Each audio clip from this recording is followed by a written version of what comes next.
a lot of the people in this room are very familiar to me on a personal level, not even on a political level, right? And that's kind of the spirit of what Matt talked about when he got up to speak, which I think is way, way, way more important than the political process. And it's kind of the philosophy that we push with Blue Star Union, right? So from a practical standpoint, like, I have a lot of relationships with the people in this room just from being at your meetings, from running for council unceremoniously in my town back in 2017, where I ran as an LP member. And I got into that because of Mike Rufo, who's listening now in Florida. Thankfully, he's not driving anymore. And because of Mike, you know, accepting me to come to that meeting and endorsing me for the run in my town. What's up? Just keep on talking, but she's gonna Just pretend like I'm saying something of importance, right? So the camera looks all official and everything. I got you. So, you know, I ran for council in my local town as an LP member. I lost. And then for procedural reasons, I ended up getting in later on because of someone that was kicked off.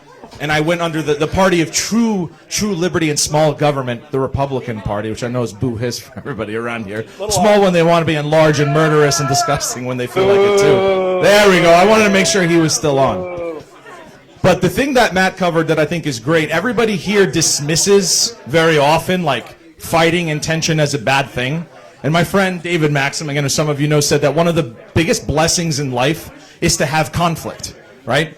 Is precisely to have disagreement and people who are antithetical to your views challenge you, right? Because I'll tell you, in the Republican Party, in the playground that I play in, ideologically, I'm congruent with all the people in this room, right? There's very little that I disagree with all of the discussions that I've seen in every single meeting that I've been at. I moderated the debate with Greg Neely, right? And I was there asking questions about anarchy to them, right? Which you don't hear about in any political conversation ever. But when you are involved in, like, retail politics, the atmosphere that was in this room, the drinking, the joking, the fact that there's a baby here and families here, the fact that there's people of all walks of life angry and arguing and debating things, that doesn't happen in retail politics. You know, on the federal level, I'm coincidentally running for Congress. There's 6 people, including the incumbent. They all call for debates, and not one of them takes up the offer to debate.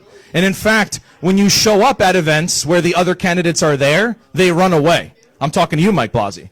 But if he's paying attention to this, they literally put their tail between their legs and run away. Now, libertarians never do that.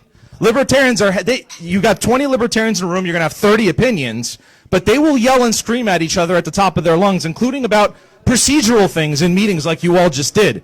And that's a beautiful thing. And that's lost upon a lot of people, especially in retail politics. So I don't want you guys to get demoralized by things like that. That's wildly important.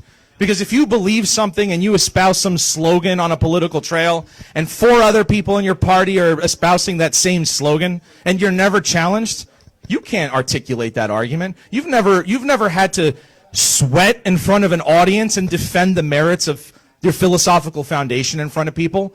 But the one community that does that almost exhaustingly is the libertarian community. They'll do it to the point where it's nauseating, where we don't even want to listen anymore, which is a good thing, right? So I echo what Matt said. I think conflict is a gift.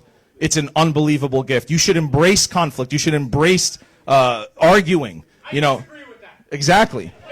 Because that's what makes your philosophical foundation strong and your ability to defend it. So don't ever walk away from that. And lastly, the last point I'll make that we always talk about as friends. You know, like I said, the people in this room are my friends. These aren't political colleagues. These aren't people that I'm trying to use to get ahead up some ladder, right? These people are my friends. I mean, we have Frankie right here. She runs a nonprofit that literally feeds homeless people, okay? That's not political bullshit. That's not some campaign promise. She's actually changing people's lives in a personal, voluntary way. Matt is working on fundamentally changing the educational system in this country, which, to me, and he knows me, out of the 2 issues I care the most about radicalizing, education is one of them. That has way more impact than some shitty, mundane party. Nobody can, when I say that, I mean Republicans, Democrats, all these mainstream parties that ultimately don't do anything in any of these spaces except wrestle for power, right? And again, all of this stuff has nothing to do with politics. So when you guys are searching for candidates, I know that's the kind of focus of what you wanted me to speak of.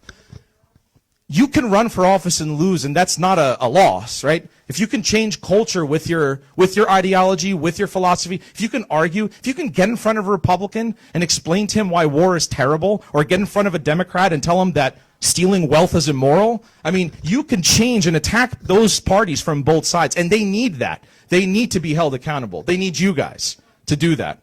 So embrace the conflict. The fact that there may have been some dissension on the call and, jokes being made, I love that. I feel at home there, especially if you're from New Jersey. You have thick skin. You're able to yell at each other and laugh about stupid shit like that, right?